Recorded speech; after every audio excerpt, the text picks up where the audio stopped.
All right now.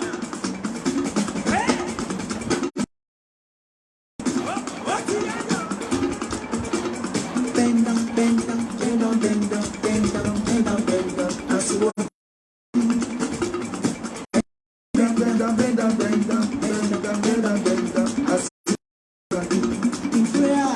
Bend down, bend down, bend down, bend down, bend down, bend down, bend down. I see what the Lord can do. Everybody. Bend down, bend down, bend down, bend down. Praise the Lord.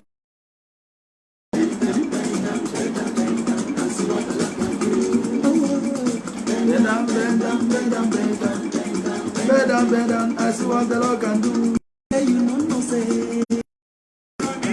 I mean, you don't know, say. Say, you don't know, say. Jesus. Say, you don't know, say. Jehovah, now, so, yeah. Jesus, now you be your God. Jesus, now you be your God. Jesus will be the master. Tonight, all over the world, you are going to be the master of all. Lord, we thank you. Yeah, oh, every other God, yeah, Jesus, now you be your God. Easy to control, Master Jesus, easy to control.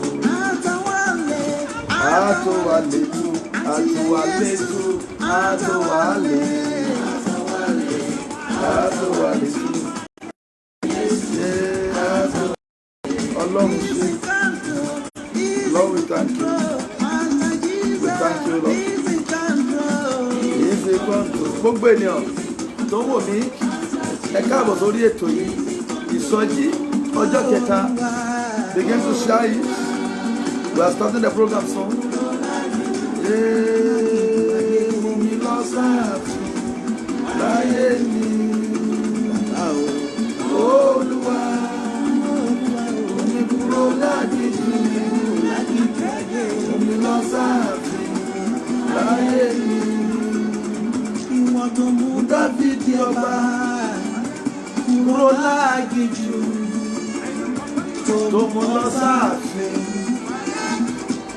Wá ṣe tèmi fún ayé mi,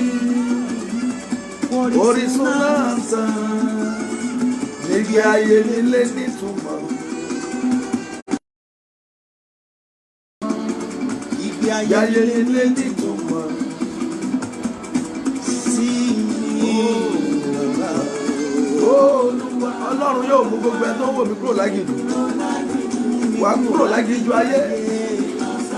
Wà kúrò ní agíjù òkùnkùn. Wà kúrò ní agíjù Sátánì. Olúwa gbà fún mi kúrò lágìjù. Mú mi lọ sáàfin láyé mi. Mú mi lọ sí ibi tó ga. Máa kọ́ mú wa lọ sí ibi tó ga. Orí tí mò ń wò yìí ò ní sùn nílẹ̀. Orí tí mò ń wò yìí máa ga. Gbogbo ẹni tó bá pẹ̀lú mi lọ́wọ́lọ́wọ́ ẹ máa pín ẹ share rẹ̀ lórí gbogbo gúrùpù yín. Ẹ share rẹ̀ lórí gbogbo gúrùpù yín. Ẹ ò ní dẹ́ nílẹ̀. Ẹ máa share rẹ̀ bẹ́ẹ̀ ṣe ń share rẹ̀ láyé máa share yín. Á fi hàn àwọn olórí, á fi hàn àwọn ológo. Olúwa mú mi lọ sí ibi tó ga. Èmi náà mo ń dágbọ́n share rẹ̀ ká tó bẹ̀rẹ̀ program. Ibi tó ga. Olúwa jọ̀ọ́ wá o, wá gbé mi sókè. ìsàlẹ̀ ti sún mi sẹ́. Ayé ń bẹ lókè. Ti sún mi sẹ́. Ayé ń bẹ lókè. Ẹ máa ṣí àrẹ. Gbogbo ẹ̀yin tẹ́ bá mi ṣí àrẹ yẹn. Bẹ́ẹ̀ ṣe ń ṣí àrẹ, ayérayé máa ṣí ayé sínú ògo. Á ṣí ayé sínú ọlá. Á ṣí ayé sínú òbùkún. Olúwa á pín yín sínú ògo. Á pín yín sínú ọlá. Ẹ máa pín káàkiri. Ẹ máa pín, ẹ máa pín, ẹ máa pín. Ká tó wọnú ẹ̀ ní àbájá. A fẹ́ wọnú àdúrà. A fẹ́ bọ́ lọ́wọ́ ogun tó ń bá orí wa nínú àjò. A fẹ́ bọ́ lọ́wọ́ agbára tó ń bá orí wa nínú àjò. Ìsàlẹ̀ sú mi o. Báyẹn nìkan sọ̀rọ̀ máa tẹ̀sẹ̀ kó nísàlẹ̀ sú mi. Ìwọ tí ìsàlẹ̀ bá ti sú, máa bá sọ̀rọ̀, máa bá sọ̀rọ̀, máa bá sọ̀rọ̀, máa bá sọ̀rọ̀.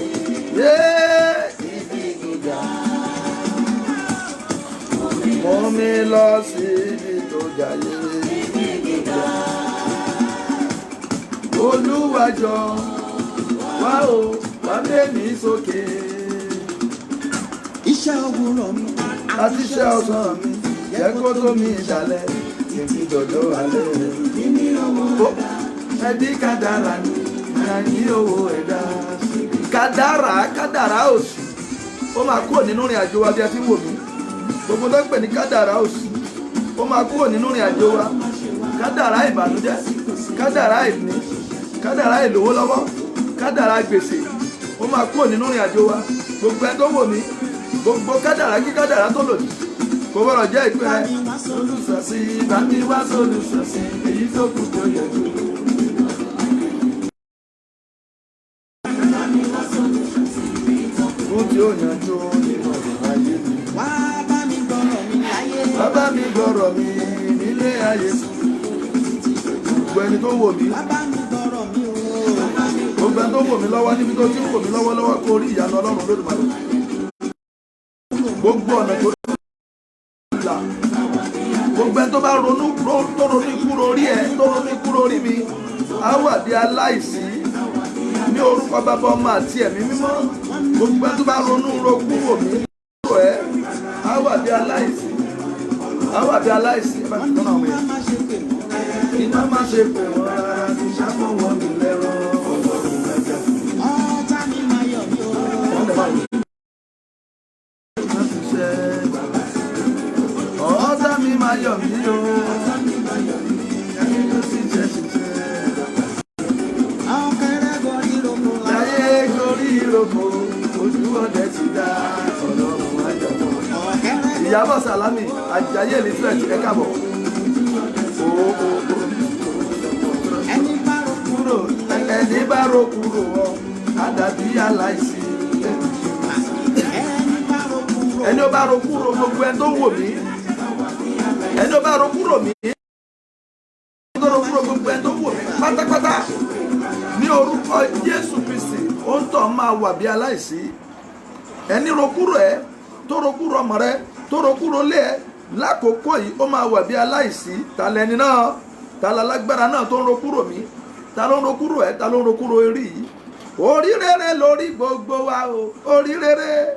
Gbogbo ẹnikẹ́ni tó ń wò mí mọ́ gbàgbé, orí tó gbé yìí orí rere ni, orí ayọ̀ ni, orí ìbùkún. Gbogbo ẹni tó ń wò mí orí ìgbéga. Wò mí, ẹni ó bá ro kúrò ẹ á dàbí aláìsí. Ẹni ó bá ro kúrò ẹ á dàbí aláìsí. Ẹlò ẹ á dàbí aláìsí. Ẹlò gbọ́dọ̀. Ẹni ó bá ro kúrò ẹ tó ro kúrò ayé rẹ ó máa dàbí aláìsí. Ẹni tó bá ro ó máa dàbí aláìsí. Wàá mú yìí. Gbogbo tó ń pa ẹlẹ́kún ní alẹ́ yìí ó máa dẹ̀rín.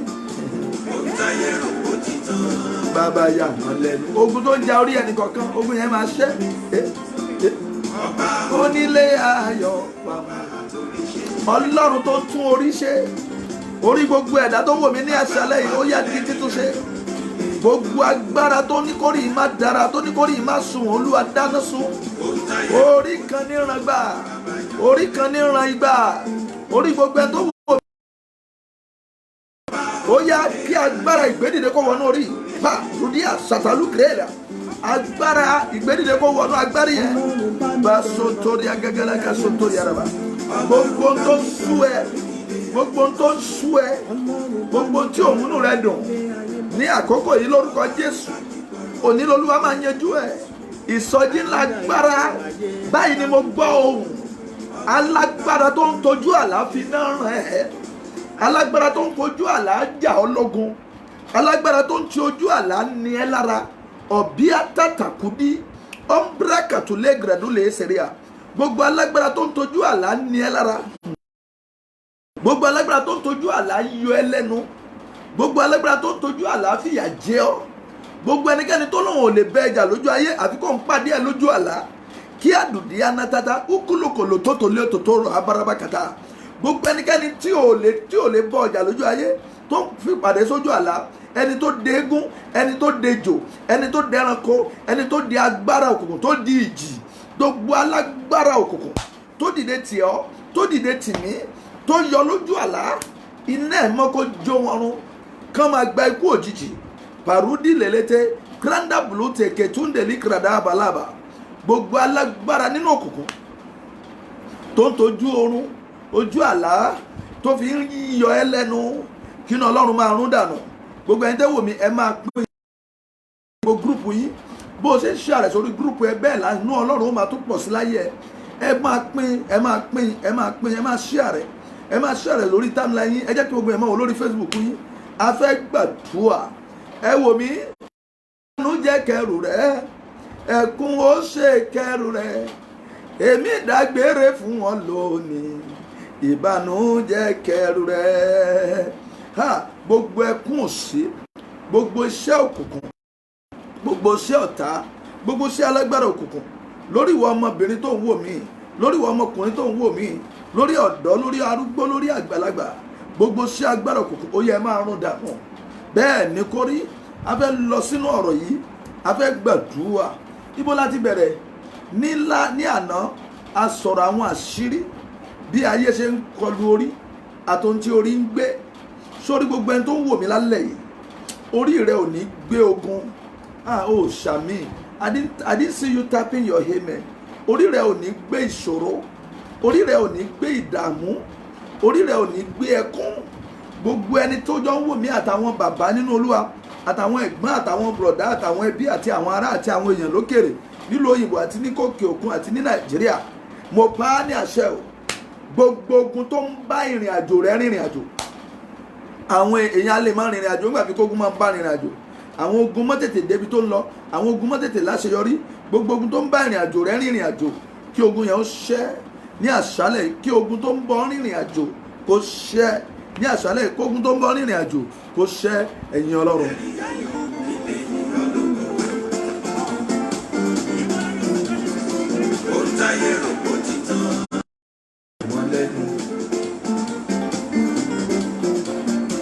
Ọba onílé ayọ̀,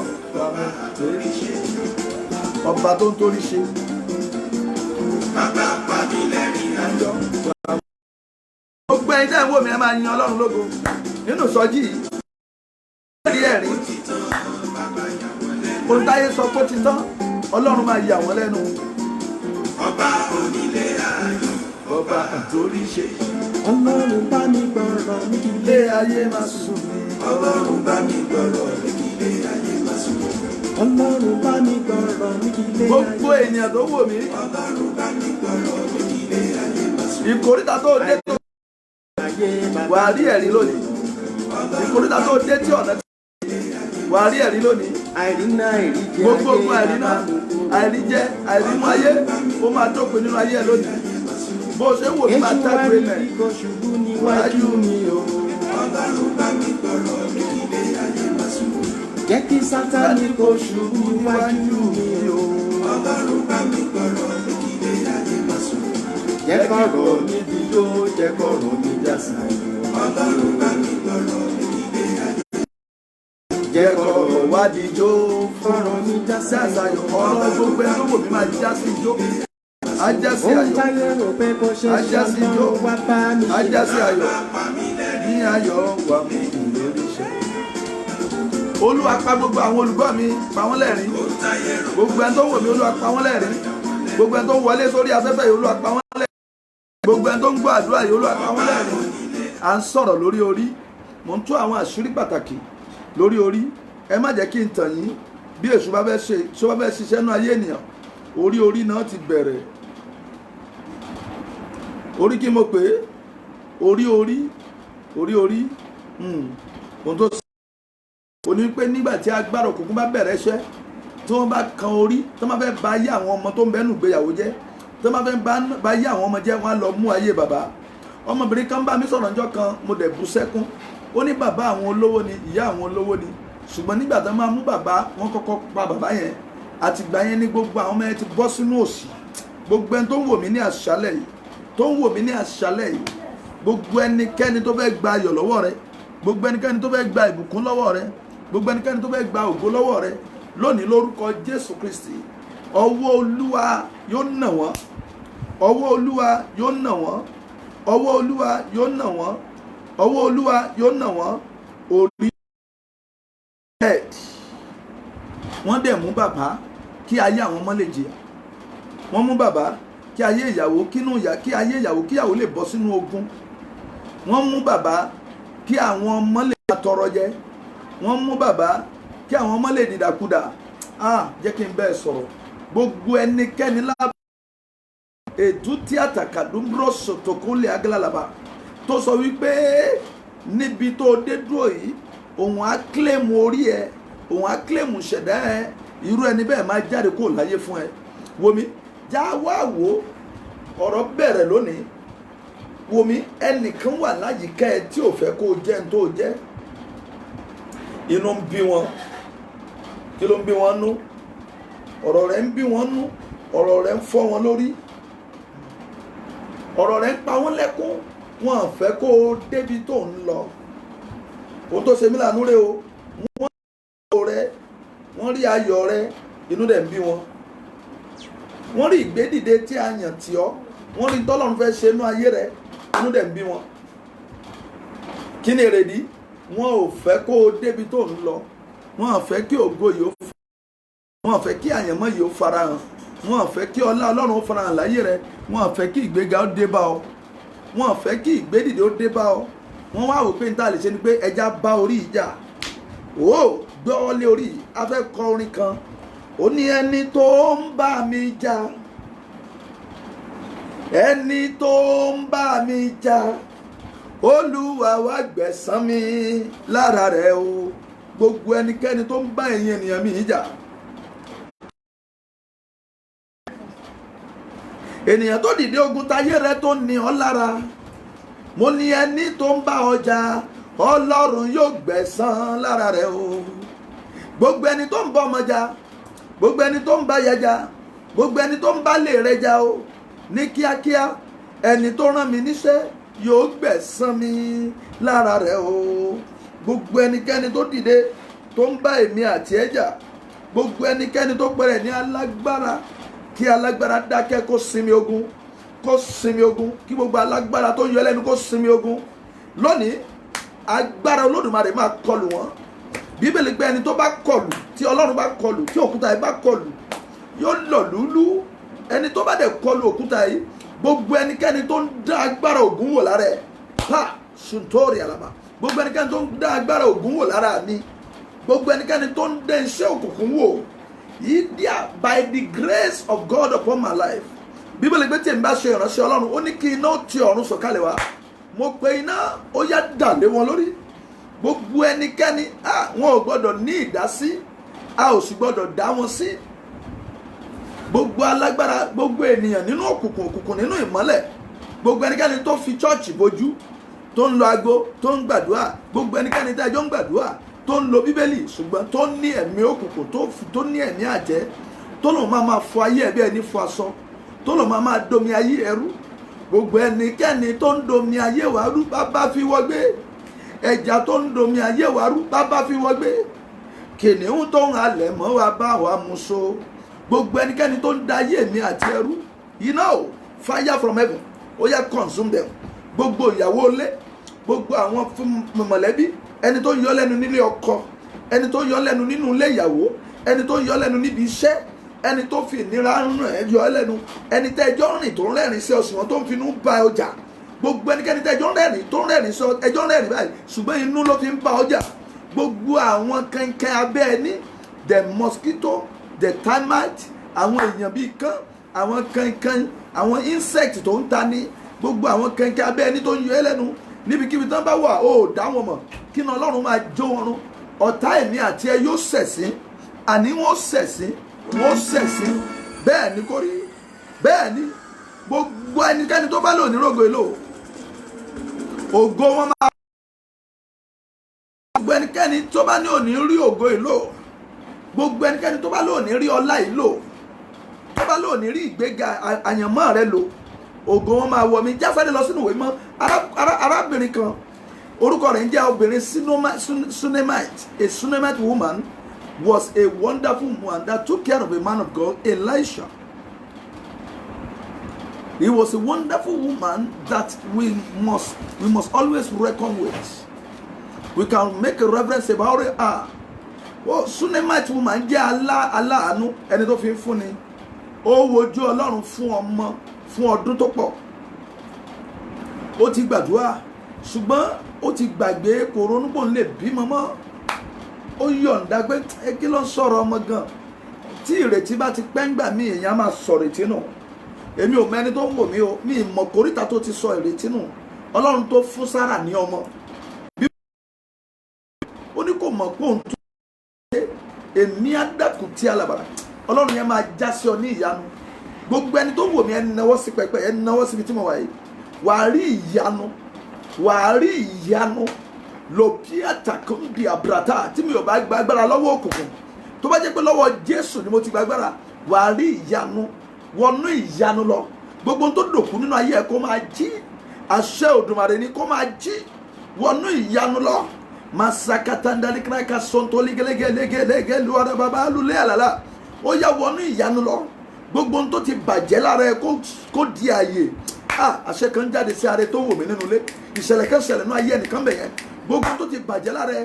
Bí mo ṣe ń gbàdúrà rẹ lórí afẹ́fẹ́ tí ẹni tó wojú Ọlọ́run fọmọ rí ọmọ bí tó dolóyún. Mo pa ní àṣẹ gbogbo ẹni tó ń wò mí. Gbogbo tó ti bàjẹ́ lára ẹ kó máa di ààyè. Everything that has dead come to life. I decree as a man of authority. I call upon my God. Edu mi atatoligre no cross atakule brola. Gbogbo tó ti dòkú nínú ayé, ètò dòkú nínú iṣẹ́, ètò dòkú nínú ọ̀nà, ètò dòkú nínú ilé, ètò dòkú nínú ẹbí, gbogbo tó ti dòkú lórúkọ. Oh my God. Everything that has dead in your life, that has not breathing again, come to alive. In the name of Jesus, I decree, God has sent me to everybody that you are watching me. We are Makuri Ada Sontoribra. Ìsọjí yẹn lọ lónìí, ọ̀la àtọ̀túnla. Bẹ́ẹ̀ ni ọjọ́ 5 ni. Mo ké bí wòlíì Olódùmarè.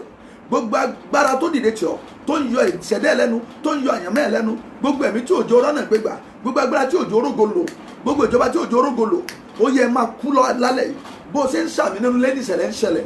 As I say amen in your home, something great is happening.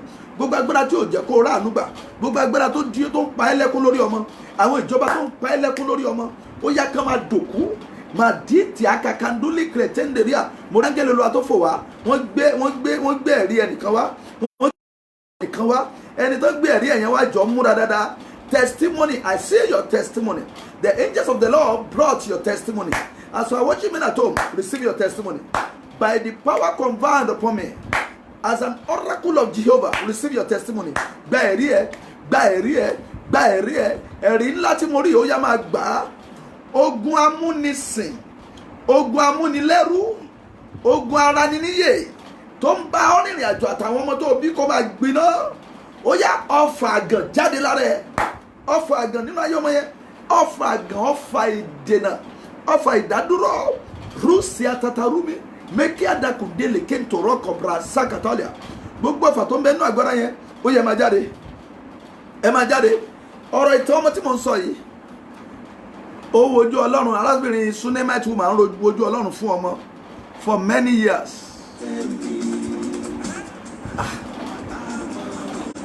Ó wojú Ọlọ́run. Ayé korò mọ́. Ayé tó korò mọ́ lé. Ó sunkún.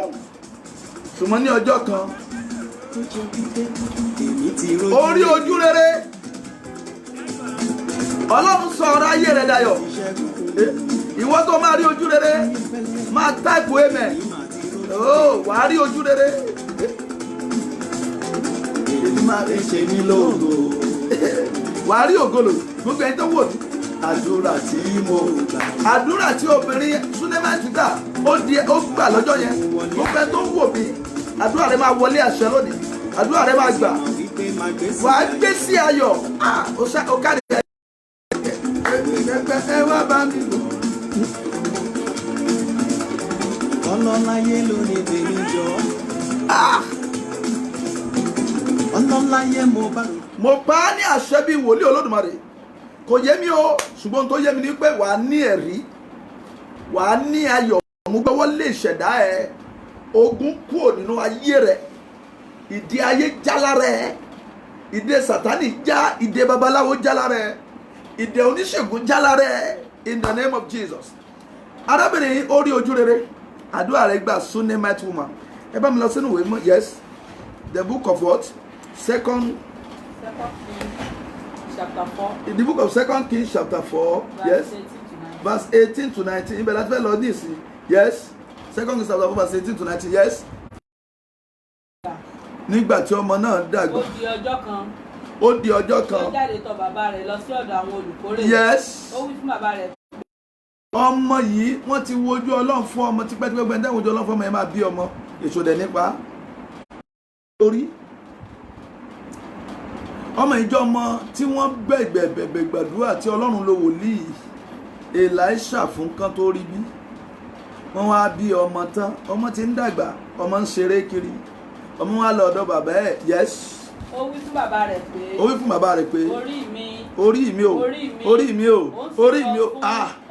ọmọdé kan pé yes gbé tọ̀ ìyá rẹ̀ lọ ó yá sáré máa gbé lọ́tọ̀ mọ̀mọ́ ẹ̀ lọ orí tó ń pariwo yìí tí ó sì mú tọ̀ ìyá rẹ̀ wá ó jókòó ní eékún rẹ̀ títí di ọjọ́ kan rí ó sì kú.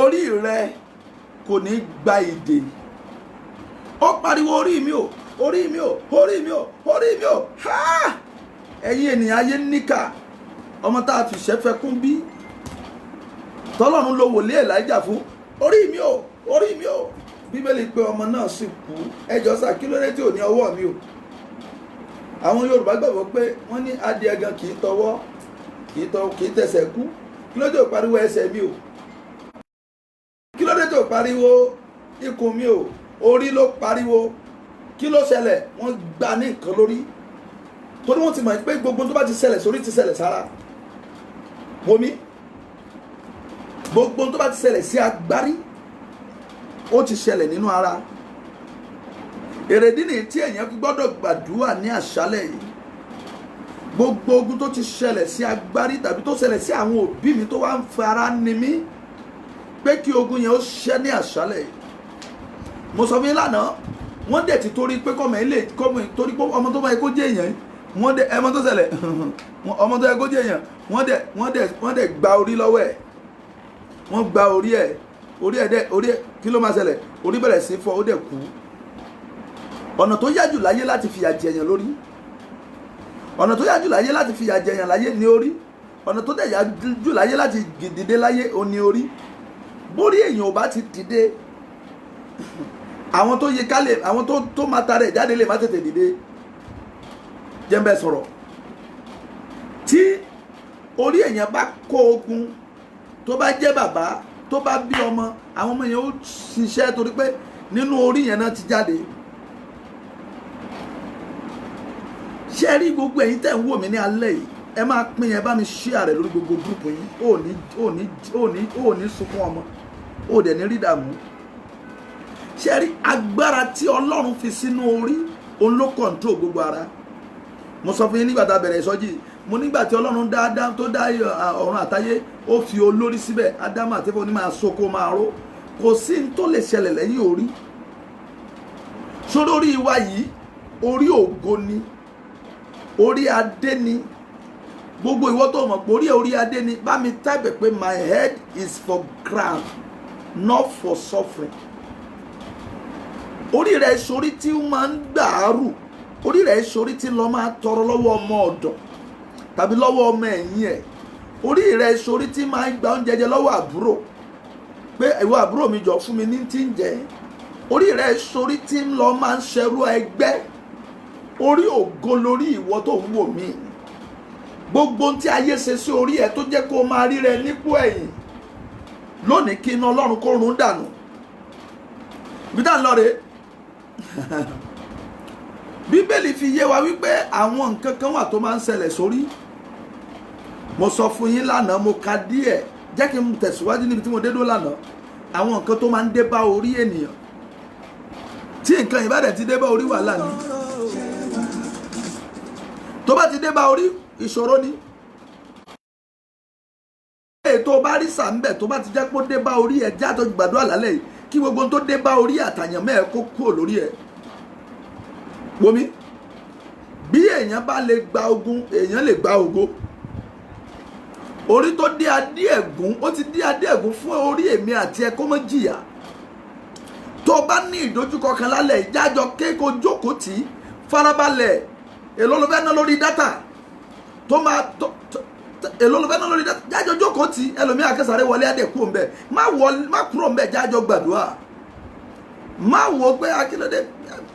Ọlọ́run ò fi ẹ̀mí burúkú sínú wa gẹ́gẹ́ bí ìránṣẹ́ Ọlọ́run, akẹ́kọ̀ọ́ adẹ̀kọ́ wa ní ìlànà Ọlọ́run. Àwa kì í ṣe ìránṣẹ́ Ọlọ́run tí sọ pé torí tó fẹ́ jẹ́ ó yàtọ̀ bí torí tó jẹ́ kó lọ́mú kan wá lọ́mú iye kan wá. No, ọ̀fẹ́ ni a fi fún wa, ọ̀fẹ́ ni Jésù ní ká fi fún ènìyàn. Wà á dẹ̀ ní ẹ̀rí, tó bá ní ẹ̀rí tó lè ránṣẹ́ sí wa pé dáadáa lẹ́rìí ẹgbẹ̀gbọ́n Ọlọ́run. Ṣùgbọ́n lẹ́yìn tí a rán mi sí ẹ lálẹ́ yìí, dátà ló máa ná ẹ, kì í ṣowó. Màá dẹ̀ fi hàn láwọn ìgbésẹ̀ kan tá a máa ṣe ní ọ̀la, tí gbogbo yẹn máa lọ ṣe lé ní alẹ́ yìí sí ọ̀la, tí ó dẹ̀ máa bí ògo òjijì. Ṣùgbọ́n ká tó lọ síbẹ̀ yẹn, àwọn nǹkan tó ń dé bá orí lóhun tí à ń sọ̀rọ̀ nípa ẹ̀. Tó bá dẹ̀ ti dé bá orí, orí a máa ní dààmú. Èyí tó bá dé bá orí tó bá jẹ́ ire, orí a máa dáa. Mo gbàgbé pé mo bẹ̀rẹ̀ ní ìjẹta, mo ní a ní àpẹẹrẹ orí méjì, orí burúkú àti orí rere.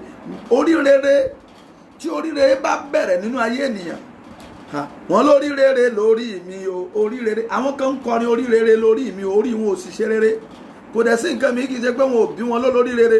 Ayé ti pa kádàrá ògodà, wọ́n pa kádàrá àyànmọ́dà, wọ́n sọ orí rere lórí burúkú. Ṣùgbọ́n lábẹ́ àkóso májẹ̀mú àdúrà yìí, mo lọ tààrà síbi tí a ti ṣẹ̀dá ẹnì kọ̀ọ̀kan lọ́dọ̀ Olódùmarè pé gbogbo orí yìí pátá ó yá gba ìgbédìde. Gbogbo ẹ̀yin tẹ̀ ń lọ fún ẹ̀, tẹ̀ ń láìkẹ̀, tí mo rí máàkì láìkì, tí mo rí máàkì lọ́ọ̀fù tó ń fò lọ yẹn, tó ń fò tó ń dorí gbogbo afẹ́fẹ́ rú yẹn, bẹ́ẹ̀ ṣe ń láìkẹ̀ tẹ̀ ń lọ fún ẹ̀.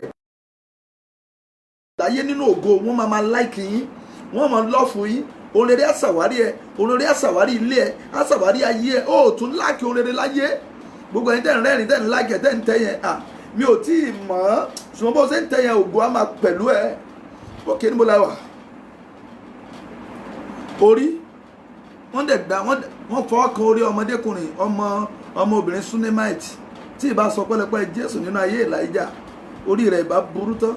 Ṣùgbọ́n agbára tó mú kí wọ́n pa orí, agbára kan wà tó lè sọ pé kí orí ó di àyè. Ó máa di àyè lónìí. Gbogbo ẹ̀yin orí tá a ti fi lé àwọn àjẹ́ lọ́wọ́, tá a ti fi lé àwọn oṣó lọ́wọ́, gbogbo orí tá a ti fi lé àwọn òkùnkùn lọ́wọ́, orí tí ẹ̀ṣẹ̀ ti tọ́sẹ̀ ti gbà lọ́wọ́ wa, lónìí lórúkọ Jésù orí yẹn á padà. Bẹ́ẹ̀ ni, ká tó rí ọ̀sẹ̀ kan, ṣebí àwọn kan ò jáde lé, àwọn kan ò jáde, àwọn kan lọ ṣiṣẹ́ nọ́ọ̀sì, but àwa tá ò jáde lé tó lè gbére wa bẹ́ẹ̀ lé. Mo mọ Olódùmarè tó lè pé àìkú, àìsá, àìpapòdà, tó lè mú kí àdúrà ìgbà kó dẹ̀ ríre kóṣù yìí tó parí. Wo mi, àwọn kan gbàgbọ́ pé ayé àwọn ti run báyìí, ṣùgbọ́n èmi rí àwọn kan tó ń dìde. Nínú àwọn tí ó dìde orúkọ rẹ̀ wà ń bẹ̀. Kí mo pé ó sì nínú àwọn tí ó dẹni ẹ̀yìn. You are not part of them. Kí làwọn nǹkan tí orí máa ń tó máa ń gbé orí, kí ló máa ń wọnú agbárí orí, kí ló máa ń wọnú orí, kí làwọn nǹkan tó máa ń ṣẹlẹ̀ sí orí.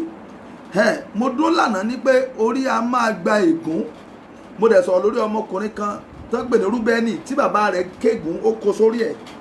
Láti ìgbà yẹn láyé ẹ̀ ti dọ́mọ ọ̀dọ̀. Ṣé rí tí orí tún máa ń gbà rẹ̀, orí a máa gba tó ń pè ní disgrace. Kí ni disgrace? Kán fi yàn ṣẹ̀sín. gbogbo owó tó ti fi ṣẹ̀sìn rí láwùjọ ọlọ́run á dá ìkólọ rẹ padà, ipò ọlá rẹ máa dé, ipò ògo rẹ máa dé. Gbogbo ẹnikẹ́ni tó ti fi ṣẹ̀sìn nínú níbikíbi bóyá o ti wà ní kòríta kan rí, they disgrace you, they have already disgraced me. Sorry, my disgrace become the great. Mean your disgrace will become great by the grace of God. Orí ọ̀fẹ́ ló máa gbẹ̀yìn ọ̀rọ̀ ẹ. Jẹ́ kí n kọrin kan fún ẹ, mo like orin yẹn. Ó ní orí ìṣẹ́gun ní ọkọ̀ gbẹ̀yìn ara, orin ọpẹ́ ó ní ó kẹ́yìn ọ̀rọ̀ wa, lójú ẹlẹ́gàn àti alárùká ó nìyàn, ìṣòro ayé wa yóò máa pòórá bí iṣó, orí a máa gbé ìtìjú. Pàápàá jùlọ wá gbọ́ ọkùnrin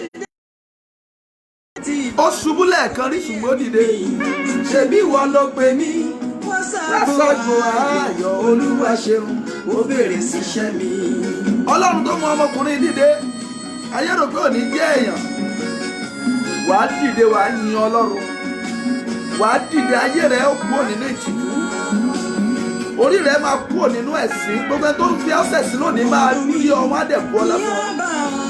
Ọ̀run mú ọ̀rẹ́ wá sọ́dọ̀ rẹ̀, táwòsàn tádàrí jì, Olúwa ṣeun ọgbẹ́ fún mi.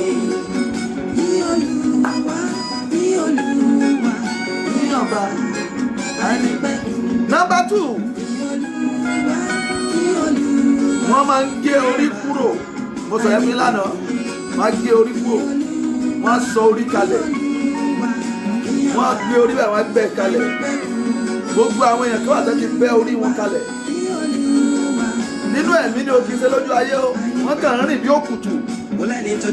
Èmi kì í Jésù gbéde, labalábá tó di ìkò lẹ́gùn aṣọ rẹ̀ yóò yá, ṣebí wọ́n ló pe mí wá ságbo ààyè, ó fèrè ṣiṣẹ́ bí.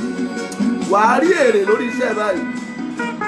Gbogbo ìwọ tó ti dòkùtù táyé ti gba orí lọ́wọ́ ẹ, orí ògo rẹ wọ́n ti gbà, wá padà, orí ògo yẹn máa padà. Ìyọ̀ba àyìn fẹ́kọ̀ọ́. Jẹ́ ń bẹ́ẹ̀ sọ̀rọ̀, ìwọ tí wọ́n ti gba orí ògo lọ́wọ́ ẹ, a máa gé orí ògo dànù. Ẹ já lọ sínú ìwé 1 Samuel chapter 17 tàbí 1 Samuel 31:9, 1 Samuel 31:9 tàbí 17 verse 5. Wọ́n á máa gba orí lọ́wọ́, wọ́n á máa gba orí, wọ́n á gé orí dànù. Ẹ máa wo èèyàn báyìí, kò dẹ̀ sí pé ṣé èèyàn mọ́,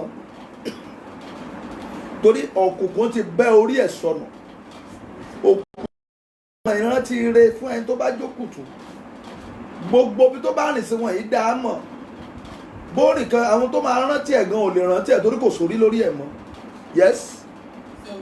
17 verse 5. Òun sì ní akoro idẹ kan ní orí rẹ̀. Yes. Ó sì wọ ẹ̀wù kan tí a fi idẹ pẹlẹbẹ ṣe. Yes. Ìwọ̀n ẹ̀wù náà sì jẹ́ 15 ṣékélì. Yes. Ó sì ní kọ́bìtà idẹ ní ẹsẹ̀ rẹ̀. Yes. Àti àpáta idẹ kan 27. Yes. rẹ̀. Ọ̀pá ọkọ̀ rẹ̀ sì dàbí igi àwọn ahunṣọ. Yes. Àti orí ọkọ̀ rẹ̀ sì jẹ́ 600 Yes. ṣékélì ni. Ẹnìkan tí ó ru àwà kan sì ń rìn níwájú rẹ̀. Yes. 8. Verse 8. Yes. Ó sì dúró, ó sì kígbe sí ogun Ísírẹ́lì. Ó sì wí fún wọn pé èṣe tí ẹ̀yin jáde láti tẹ́gun Yes. ní Fílístínì kan Yeah. ni èmi ṣe, ẹ̀yin sì jẹ́ ẹrú Sọ́ọ̀lù. Yeah. Ẹ̀yin yan ọkùnrin kan fún ara yín, Yes. kí ẹ̀yin sì jẹ́ kí ó sọ̀kalẹ̀ tọ̀ mí wá. Ẹ dúró bẹ́ẹ̀, ọ̀rọ̀ Gòláyátì, orí rẹ̀ náà kọ́kọ́ bẹ́ dànù. Bí ọmọkùnrin ẹ̀ ṣe ta òkò mọ́ báyìí gbà Dávidi tó wọnú agbárí ẹ̀, orí sọnù lórí ẹ̀.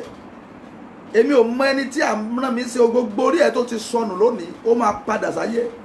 31:9. Gbogbo orí tó ti sọnù.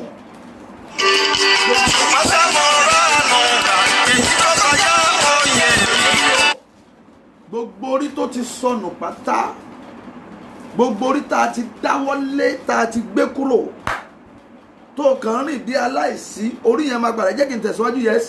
That's 1:9. Yes. Wọ́n sì gé orí rẹ̀. Wọ́n gé orí ẹ̀. Wọ́n sì bọ́ ìhámọ́ra rẹ̀. Wọ́n gé orí ẹ̀. Wọ́n sì ránṣẹ́ lọ sí ilẹ̀ Fílístínì káàkiri. Wọ́n gé orí ẹ̀. Láti máa sọ ọ́ ní gbangba nílé òrìṣà wọn. Wọ́n gé orí ẹ̀, wọ́n sì bọ́. Wọ́n gé orí ẹ̀, wọ́n á máa gé orí dànù. Ẹ wò mí, kì í ṣe gbogbo ẹni tó rìn láyé lórí ẹ̀ wà lórí ẹ̀. Orí ẹlòmíì ti kúrò lórí ẹ̀. Ẹ ká tẹ̀síwájú, kí náà tún máa ń ṣe sí orí? Wọ́n á máa mú kí orí, wọ́n á da òróró lé orí. Ìyẹn dáa pọ̀, ìyẹn dáa, orí rere nu. Ó ní wọ́n sì da òróró sí mi ní orí, aago mi sì kún àkúnwọ́ sílẹ̀. Ẹ jẹ́ n bá yín sọ̀rọ̀, èrèdí mẹ́ta la fi ń da òróró sí orí. Nàmbá wọn tá bá yànyàn ní ọba, gbogbo ẹ̀yin ọba tẹ́ wà nínú ilé tẹ́ ń wò mí, gbogbo ẹ̀yin ọba tẹ́ wà níbikíbi tẹ́ ń wò mí. Lónìí òróró ọba, òróró ìṣèjọba kó dà lé orí wa lórí, kó dà lé orí wa lórí. Orí rere là ń yan òróró, là ń fòróró yan. Ìkejì wọn á máa fi òróró yan àlùfáà, wòlíì. Orí ẹ kó gba òróró ìyànfẹ́ àwọn wòlíì. Àyàn mí, ẹni ìfàmìyàn ni mí. Èrèdí ni tí mo fi lè tú nípa orúkọ Jésù kó dẹ̀ tú. Èrèdí ni tí mo fi lè dè ní orúkọ Jésù kó dẹ̀ dè. Torí I am anointed to lose the captives, to lose people that are in bondage. Number 3, a máa ń da òróró lórí ẹni tó ṣàìsàn. Ẹ wò mí, gbogbo oríta bá ti da òróró lórí, iṣẹ́ ló fẹ́ ṣẹlẹ̀, iṣẹ́ àmì. Èmi ò mọ bí tí orí ẹ ti rìn dé, ṣùgbọ́n lónìí òróró láti ọ̀run wá. Great anointing from heaven will fall upon your head. Gba òróró ìṣèjọba. Wo níbikíbi tó wà yẹn, you will begin to experience some change in your life. That is, tó jẹ́ pé àwọn èèyàn máa wò pé nǹkan mà ti yí padà, ayé ẹ̀ mà ti yí padà, gbogbo nǹkan mà ti ga, gbogbo nǹkan mà ti dà. Bẹ́ẹ̀ wọ́n gbọ́ kàn máa rò pé nǹkan mà ń dà sí i, mo máa ń yí padà, ògo mi máa ń dé. Orí ẹ̀ kó gba òróró yẹ̀ ọ̀tun. Orí yìí ò ní gba ìpè mọ́. Òróró rẹ̀ láti bí òróró bí ọba. A da òróró lé Dáfídì lórí, láti ìgbà yẹn kò lọlẹ̀ mọ́.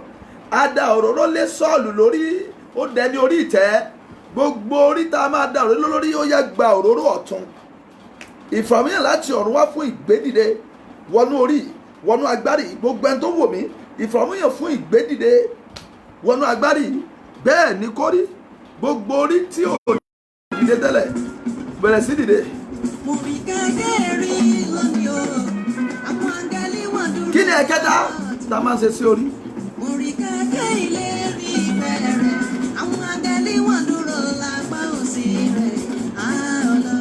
Wọ́n á máa fọ́ orí tútú.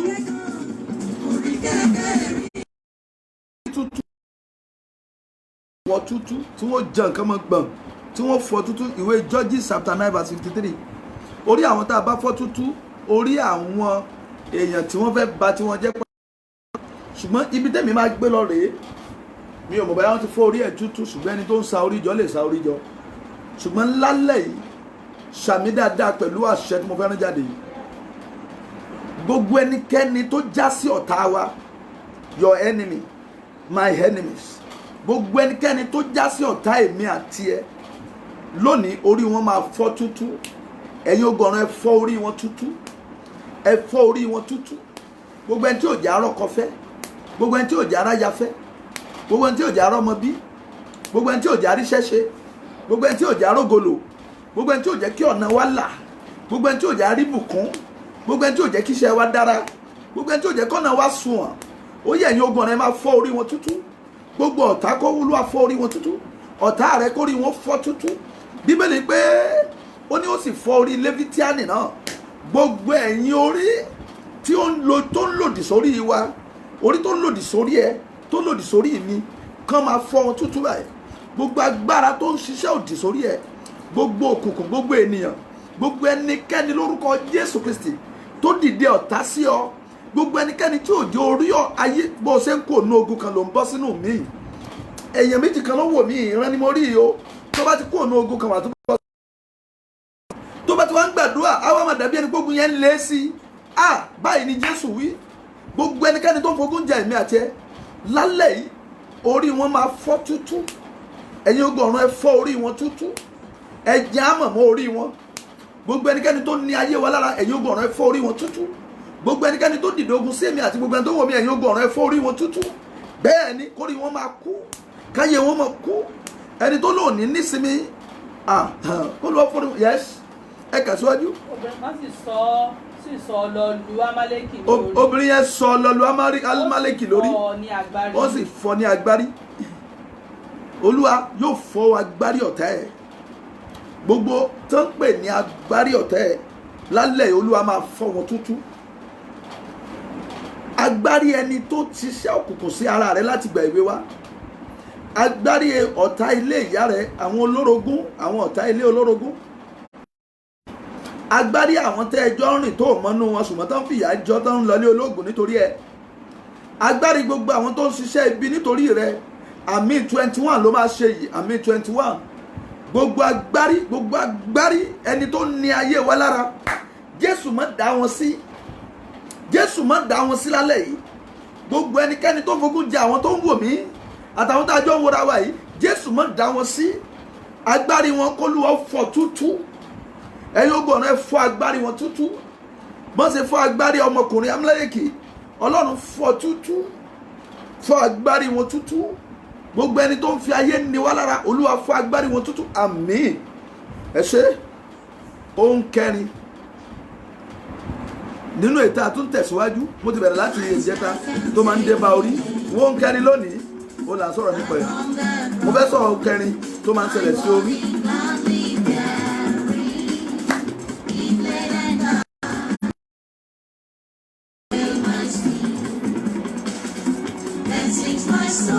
My Savior, Job 99. How great thou art, how great thou art. There sings my soul, my Savior God to thee. How great thou art, how great thou art. Kí ni a máa ṣe sí orí ẹlẹ́kẹ̀ẹ́ni lọ́jọ́ tòní? Wọ́n á máa gba adé lọ́wọ́ orí tí wọ́n ṣí orí adé kúrò. Wọ́n á ṣí adé kúrò lórí. Wọ́n á ṣí adé kúrò lórí. Ìyẹn lé ibi ní ìbànújẹ́ ti bá mi lórí ọmọkùnrin kan tí àwọn ayé sọ̀rọ̀ nípa ẹ̀, tí Ọlọ́run sọ̀rọ̀ nípa ẹ̀.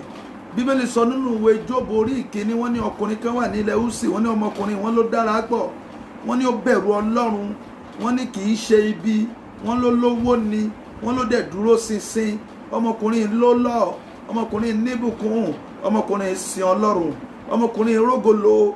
Gbogbo ẹni tí ó rógolo níbikíbi tó ti ń wò mí lónìí, ògo máa dé bá ayé rẹ, ògo máa dé bá iṣẹ́ rẹ.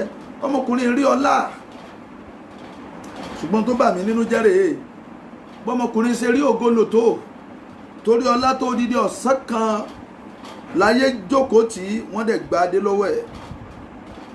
Ayé jókòó tí ní ọ̀sán kan wọ́n dẹ̀ gba adé lórí ẹ̀. Gbogbo ohun tó ní láyé, àṣẹ adé ni kéèyàn bímọ, àṣẹ adé ni kéèyàn níṣẹ́ gidi lọ́wọ́, àṣẹ adé ni kéèyàn lọ́kọ gidi. Oh my God, oh my God, can somebody amen in the house? Mo pa á ní àṣẹ bí ìwòlíì Olódùmarè. Gbogbo adé tó ti gbà lọ́wọ́ rẹ tó sọ sínú ihò, gbogbo adé tí ayé ti gbà lọ́wọ́ rẹ tó sọ èmi àti ẹ̀sìn, kí Ọlọ́run dá adé yẹn padà lálẹ́ yìí. Ẹ̀mí àwọn wòlíì kó dá adé yẹn padà fún ẹ lálẹ́ yìí. Ibi ni ẹ̀rù ti ń bà mí o. Àṣàdé ni kéèyàn róúnjẹ gidi jẹ ńlẹ̀. Àṣàdé ni kéèyàn lọ́mọ rẹpẹtẹ káwọn ọmọ ríṣẹ́ lò, kéèyàn máa lọ bíṣẹ́ kó máa bọ̀. Àṣàdé ni kéèyàn ríṣẹ́ gidi ṣe. Àṣàdé ni kéèyàn má ṣàìsàn, kéèyàn lálàáfíà tó dá láyé. Àṣàdé ni, àṣàdé ni. Gbogbo tó dá nínú ayé Jóòbù pòórá lọ́jọ́ kan. Ẹ̀rù wá bà mí níjọ́ tó máa pariwo tó sunkún. Ìwé Jóòbù 19 verse 9. Ó ké ọ̀rọ̀ kan jáde lẹ́nu ẹ̀, ìbẹ̀lẹ̀ rú ti yes, kí ló wí? Ó ti bọ́ ògo mi. Ó ló bọ́ ògo òun. Ó sì ṣí adé kúrò ní orí mi. ó ló ṣí adé kúrò lórí òun. ìbànújẹ́ ní ìhà gbogbo. ayàdún ni mẹ́tẹ̀ẹ̀kẹ̀ ṣèkètò ó ní ó sì bá ó ní ṣí adé kúrò lórí òun. ẹ jọ sá gbogbo ẹni tó wà nílé, gbogbo ẹni tó wò mí jájọ gbàdúrà. má bàa ṣeré o bí ẹ̀mí ṣe darí mi rèé. gbogbo nǹkan kan wà tó ń wá tó ti gbà lọ́wọ́ ẹ̀. áńgẹ́lì Olúwa tó máa jókòó tí ẹ̀ nínú ilé lọ́wọ́lọ́wọ́ báyìí á lọ bẹ́ẹ̀ níbi báyẹn nínú ilé. má fi ọ̀rọ̀ ìṣeré kì í ṣàwòrán lásán lòun wò. Olúwa wà níbí. ẹ̀mí àwọn wòlíì ń ṣiṣẹ́ lọ́wọ́. àdúrà tá a máa gbà rèé, gbogbo kíbi tó bá wà kó gbà gidi gan. wo dúró bí dátà rẹ bá tán kò lè ju 1,000 naira lọ. táyé rẹ ò bá ti tán jájọ mọ́ gbàdúrà ẹ̀ kó dúró kó jájọ mọ́ wò kájọ mọ́ képọ̀ lọ́hùn. ibi ni o àdúrà tó máa gbà rèé. nǹkan kan wà tó ń wá tó ń bọ́ sọnù lọ́wọ́ ẹ̀ tó dẹ̀ ti ń sunkún fún. adé kan náà gbà. bọ́n bá dẹ̀ ti gbadé lọ́wọ́ èèyàn, Jóòbù pariwo pé ó sì ṣí adé kúrò lórí mi. gbogbo ohun tó bá fi lè gbàdúrà jẹ́ kí ariwo rẹ̀ wá porúkọ Jésù ní ìgbà méje. We are on the mountain now. Turn your house to the mountain. You will cry in the name of Jesus 7 times. In the name of Jesus 7 times. Wàá pariwo, wàá máa ní gbogbo adé tí wọ́n ti gbà lọ́wọ́ ẹ̀. Ẹ̀mí mímọ́ dá padà ní àṣálẹ̀. Ẹ̀mí mímọ́ dá padà ní àṣálẹ̀ yìí. Ẹ̀mí àwọn wòlíì dá padà ní àṣálẹ̀ yìí. Ẹ̀mí Ọlọ́run tó pe Pásítọ̀ John Kóredé Adéròmọ́ yá dá padà ní gbogbo adé tó ti gbà lọ́wọ́ mi. Adé ìlọ́mọ, adé ìníṣẹ́, adé ìlọ́kọ, adé ìrógòlò, gbogbo adé tó bá lè máa mẹ́nubà. Olúwa dá padà, ó yá orúkọ Jésù ní ìgbà méje. Ẹ̀mí mímọ́ ó yá àdúrà ní orúkọ Jésù. Gbogbo adé tó ń gbà lọ́wọ́ Kóredé, Olúwa lónìí ẹ̀yin ogun ọ̀run ẹ dá padà fún mi. Gbogbo adé tó ti gbà lọ́wọ́ mi, adé tó ń gbà lọ́wọ́ mi. Ẹ̀yin ogun ọ̀run àǹtí yóò gbàdúrà, mo fẹ́ gbóhùn ẹ máa gbàdúrà. Gbogbo adé tó ti gbà lọ́wọ́ mi, ẹ má dá padà lálẹ́ yìí. Gbogbo adé ògo, gbogbo adé ìṣògo, gbogbo adé oore, gbogbo adé ìbùkún, gbogbo adé agbára, gbogbo adé ẹ̀bùn, gbogbo adé kádé tí wọ́n ti gbà lọ́wọ́ mi, gbogbo adé tí wọ́n ti gbà lọ́wọ́ mi gbé sọnù. Olúwa dá padà lálẹ́ yìí. Ètò ti gbà lórí mi, Olúwa dá padà lọ́wọ́ yìí. Olúwa dá padà nínú ayé mi. Ó yá dá padà. Olúwa ti bẹ̀rẹ̀ iṣẹ́. Ẹ̀mí àwọn olè bá iṣẹ́ ti bẹ̀rẹ̀. Ìṣẹ̀lẹ̀ ti ń ṣẹlẹ̀. Olúwa dá padà. Bẹ́ẹ̀ ni kò rí. Jésù Olúwa wa ṣàmìlà. Kí là ń sọ lọ? Wọ́n máa gba adé lọ́wọ́ èèyàn. Ohun karùn-ún tó tún máa ń ṣe tá à ń sọ lónìí tó máa ń ṣẹlẹ̀ sí orí. Olúwa. Psalm 27 verse 6. Kàtó bàbá wa lọ. Mo bọ̀ mọ́ mi. Orúkọ Jésù. Jẹ́ ká jọ fògo. Adé ògo Adéọlá àti ẹ̀ ń tẹ̀ sórí péré. Adé ògo àti Adéọlá rẹ̀ máa padà. Máa bó ṣe ń tẹ̀yìn àti títí Adé ògo yẹn máa padà. Adéọlá yẹn máa padà sọ́dọ̀ ẹ̀. Máa sátẹ̀ máa tẹ̀. Gbogbo ẹ̀ ń tẹ̀ Adé ògo Adéọlá máa Adé ìbùkún gbogbo ẹ̀ ló máa gbà padà lálẹ́ yìí. Gbogbo adé ìbùkún gbogbo Adéọlá gbogbo adé ògo máa gbà á. Bẹ́ẹ̀ ni máa gbà á. Ní agbára lọ́wọ́ Ọlọ́run máa gbà á.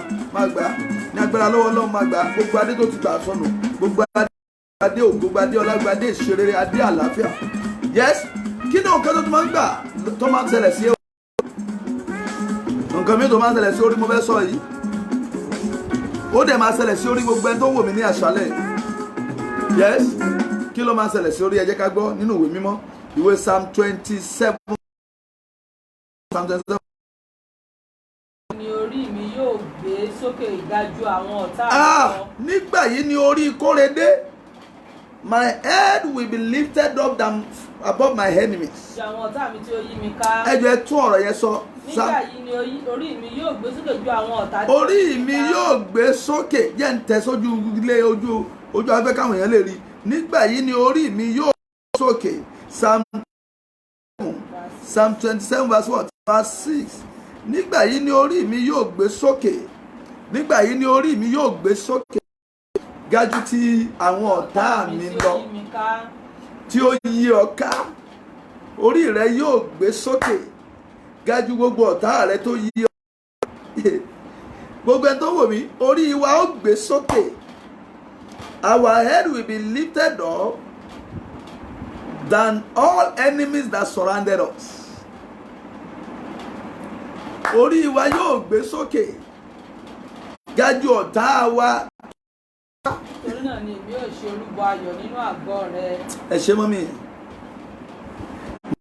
Kero sompraka tandali kradakatali kratandari broso.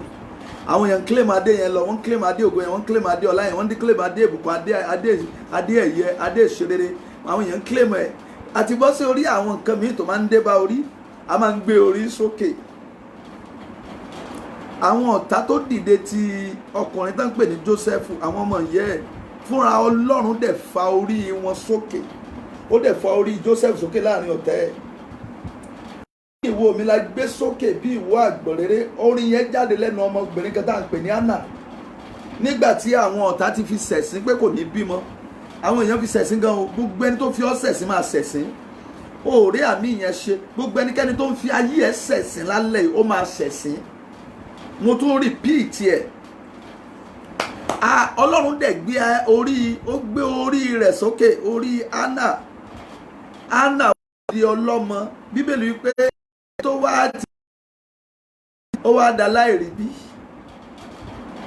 ó wá lẹ́yìn tí ò rí bí wá di ìyá méje. Ibi tá gbára wà rẹ o. Àṣé ohun tó ṣẹlẹ̀ tẹ́lẹ̀ ni pé wọ́n ti gbadé lọ́wọ́ Anna náà sókè, ṣùgbọ́n níwájú ẹni tó dọ̀run àtàyè Ọlọ́run sì gbé orí Anna sókè. Ó wá kọrin yẹn, ó ní ìwo mi la gbé sókè bí ìwo àgbọ̀nrere.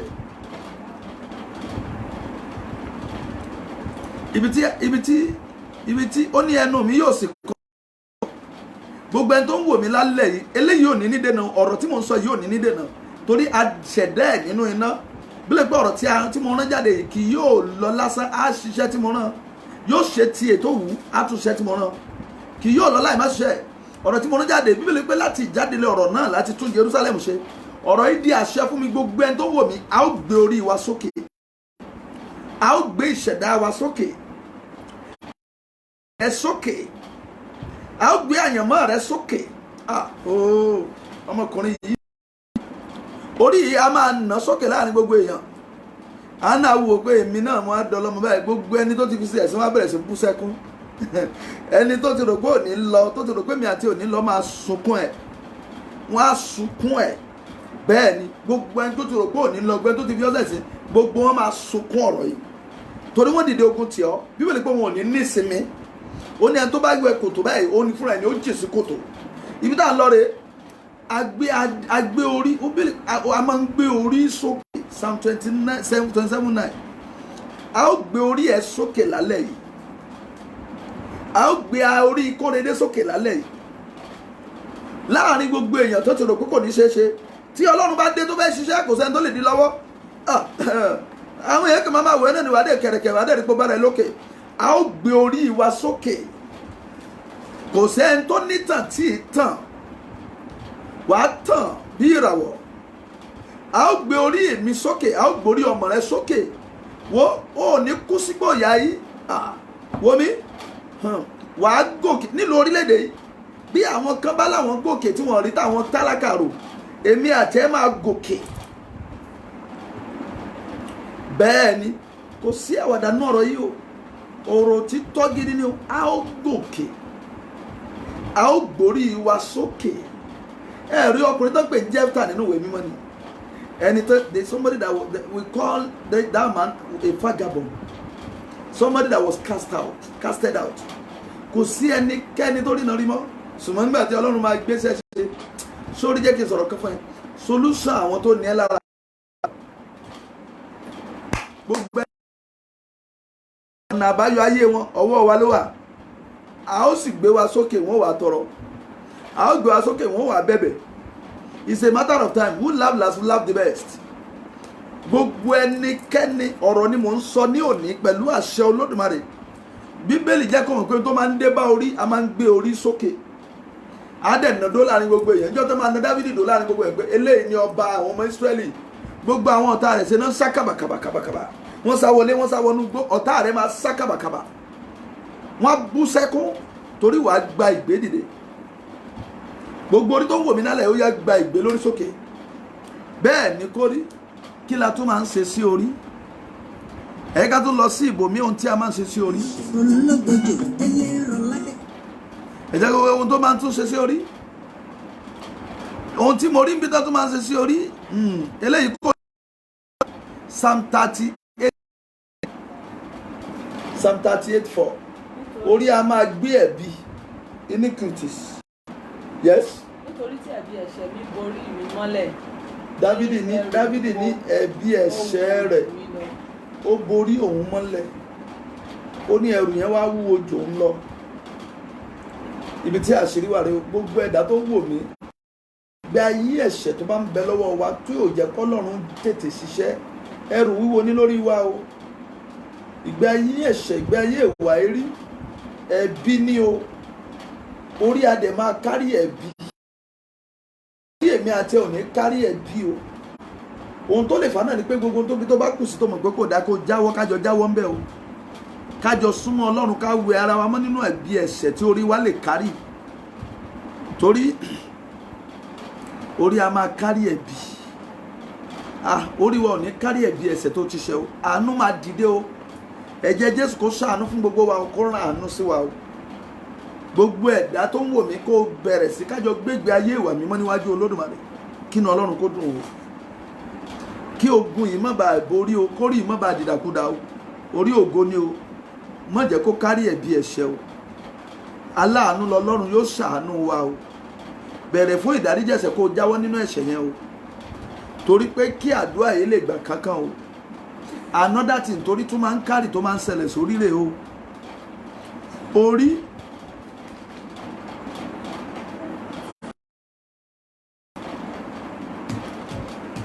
Orí a máa ní ìpalára. Orí a máa ní ìpalára. Orí a máa ní ìpalára. A ní lè parí ẹ̀ lónìí. Orí a máa ní ìpalára. Psalm 68:21. Gbogbo ibi tó rí wa ti ní ìpalára lórúkọ Jésù, Olúwa wo orí mi sàn. Máa gbàdúrà, Olúwa wo orí Kóredé sàn. Orí mi sàn. Olúwa wo orí mi sàn. Gbogbo ìpalára tó ń bẹnu agbárí mi, Olúwa wò sàn. Gbogbo ìpalára tó rí mi ti ní ìpalára, Olúwa wò sàn. Olúwa wò sàn. Olúwa wò sàn. Máa bọ́ Ọlọ́run sọ̀rọ̀. Orí a máa ní ìpalára. Olúwa wo orí mi sàn. Kúrò lọ́wọ́ ìpalára. Wo orí Kóredé sàn lọ́wọ́ ìpalára. Ibi tá a máa dó lónìí nìyí. Gbogbo ẹ bá mi kà mọ́. Verse 21. Nítorí Ọlọ́run yóò forí àwọn ọ̀tá rẹ àti agbárí onírun olú ẹni tí ń rìn síbẹ̀ nínú ẹ̀ṣẹ̀ rẹ̀. Ẹ bá mi ka English. But God shall wound the head of his God shall wound and the hairy scalp of such an one as dwells on still in his trespasses. A máa tẹ̀síwájú lọ́lọ́run tí orí máa ń gbèrú. Mo rò pé àdúrà tẹgbà lálẹ́ ẹ ti gbà. Mo fẹ́ fún yín láwọn ìgbésẹ̀ kan tẹ́ máa gbé lọ́la. Ẹ dẹ̀ máa ní ẹ̀rí ẹ̀ lálẹ́ ìmọ̀ ọ̀la. Ṣùgbọ́n kí n tó fún yín, ẹ jẹ́ ká gbàdúrà yìí kan náà. Olúwa wo ìṣẹ̀dá mi sàn. Orí mi sàn lálẹ́ yìí. Tí orí mi bá ti nílò ìwòsàn. Tí o ti ń wò mí, Olúwa. Let my head be healed. Shall we be? Olúwa wo orí mi sàn. Wo orí Kóredé sàn. Wo orí mi sàn. Heal my head. Lord, heal my head. Lord, come and heal my head. Heal my head, oh Lord. Heal my head. Heal my head, oh Lord. Heal my head, oh Lord. Orí mi sàn ní gbogbo àrùn kárùn, ní gbogbo ìjìyà, ní gbogbo ogun. Bẹ́ẹ̀ ni kó rí. Jésù Olúwa wa. A tún máa pàdé lọ́la, yín tẹ́ pẹ́ dé wọnú pàdé lónìí. bóyá ká dẹ̀ bẹ̀rẹ̀ láago 8 bóyá ó ti yá bóyá ó ti pẹ́ bóyá ó ti ń pẹ́ jù aago 9 yẹn náà dáa ẹ já tètè máa dé sórí inú pàdé àdúrà yìí. Ẹ wá gbọ́ ilé ìsà ẹ gbọ́ ilé máa ẹ máa ka Psalm 221 Psalm 21 ní ìgbà 3 ẹ kà á sí omi a fi wẹ̀ ní ìdájí kùtùkùtù àì. Psalm 21 tẹ́ bá ti ń kà sí lálẹ́ ìkẹ́ tó sùn ẹ máa béèrè fún tẹ́ fẹ́. Ẹ máa Olúwa ràn mí lọ́wọ́ bùkún fún mi yà mí lẹ́nu mo fẹ́ nǹkan báyìí mo fẹ́ nǹkan báyìí mo fẹ́ nǹkan báyìí mo fẹ́ nǹkan báyìí. Ẹ máa pariwo tẹ́ fẹ́ ẹ máa béèrè lọ́wọ́ Olódùmarè. Psalm kí mo pè é Psalm 21. Ẹ domi ẹ sí pocket ẹ yà sí mímọ́ ẹ fi wẹ̀ gbogbo tẹ́ fẹ́ Olúwa ló ń fẹ́ ṣe. Oṣù yìí dẹ̀rẹ̀ oṣù àjíǹde ni Olódùmarè yóò ṣe fún wa. Ìrànlọ́wọ́ Ọlọ́run alààyè yóò ṣíjú wò wá. Ògo Ọlọ́run ó dẹ̀ bú jáde. A ó dẹ̀ yìn Ọlọ́run. Gbogbo ohun tí Ọlọ́run ní fún wa láyé Ọlọ́run á fi lé wa lọ́wọ́. Ó ti wọnú ìsọjí òní lórúkọ Jésù kó rí ìbùkún Ọlọ́run. Gbogbo ẹnikẹ́ni tó wò mí ó yá gba èrè Olódùmarè. Ogun ayé ò ní jà o. Ogun ènìyàn ò ní jà o. Bẹ́ẹ̀ ni kó rí. Ó dẹ̀ ti rí bẹ́ẹ̀. Jésù Olúwa wa. Prayer request ẹ dìnnà sókè báyìí. Ẹ̀bẹ̀ àdúrà rẹ kọ́lọ́run kó jà sí mọ́. Kọ́lọ́run kó gbé ẹ̀bẹ̀ àdúrà yẹn. Gbogbo tó bẹ̀rẹ̀ yẹn kọ́lọ́run kó fi àṣẹ sí. Lónìí kó rí ìyanu Ọlọ́run. Bẹ́ẹ̀ ni kó rí. Omi tó gbé tí wọ́n gbé lọ́wọ́ yẹn kọ́lọ́run kó yà sí mímọ́. Àánú yóò locate ẹ. Jésù Olúwa wa. If God can support you, you can pay for the internet service. God will bless you. My name is Pastor John Aderobi, and I'm your prophet. I will continue to pray for you. Your prayer request is the Lord will bless you. Wherever you will never see evil. As you are indoor, as you are staying safe, God will cover you with His blood. God will cover your children with His blood. Jesus will cover you, cover your home, cover your family. The Bible says, if I see the blood, I will pass over. Gbogbo tó ń kọjá lọ yóò ní kàn wá láìpẹ́ yìí ó máa kúrò nílẹ̀. Bẹ́ẹ̀ ni wà á dẹ̀ ṣe rere. Ẹ ká tẹ̀síwájú ká gbọ́ orin yẹn díẹ̀. Ẹ̀yin tẹ́ bá ní ẹ̀rí ẹ̀kọ́ ẹ̀rí yín sórí afẹ́fẹ́ láti mú ọkàn àwọn èèyàn dúró láti gbàdá ti bẹ̀rẹ̀ lórúkọ Jésù ló dára fún. Thank you everybody. I want to appreciate Sister Titi Ọláyínká, Sister Deola, and Rachel Amoro, Olúwọlé Odúkọ̀yà. I appreciate you. I appreciate people. Títílayọ̀ Ọláyínká, Jùmọ̀kẹ́ King. I appreciate you. Àwọn tá a jọ wà lórí àdúrà yìí.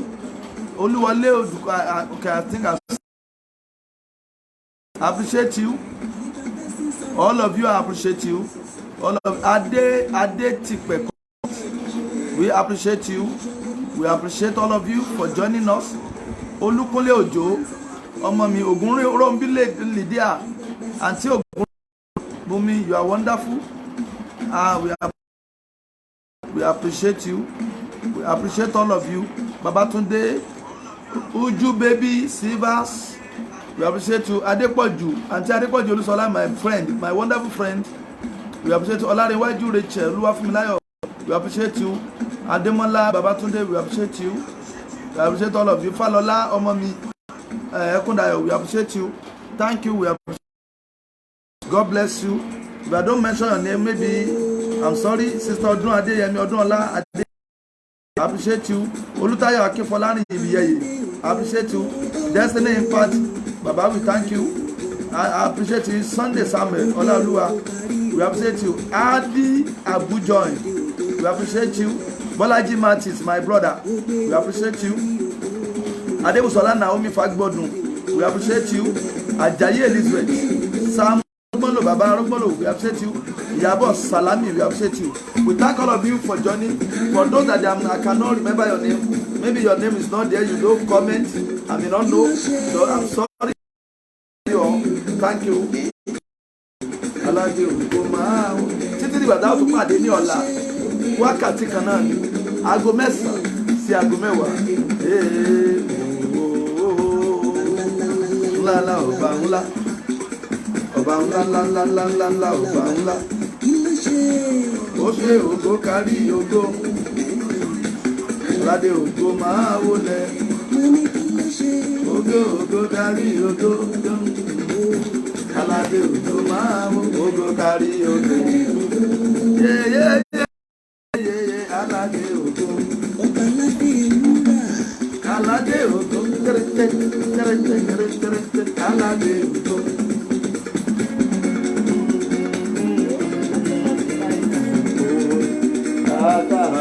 Akọ aleluya, akọ aleluya.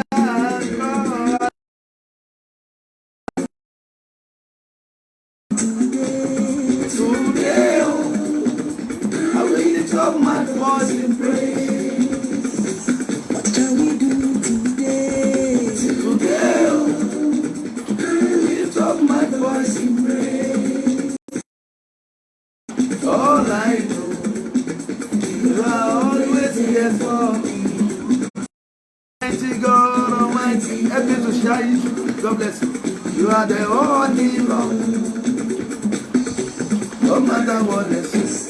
What comes next on my way, I will praise the Lord. What shall we do?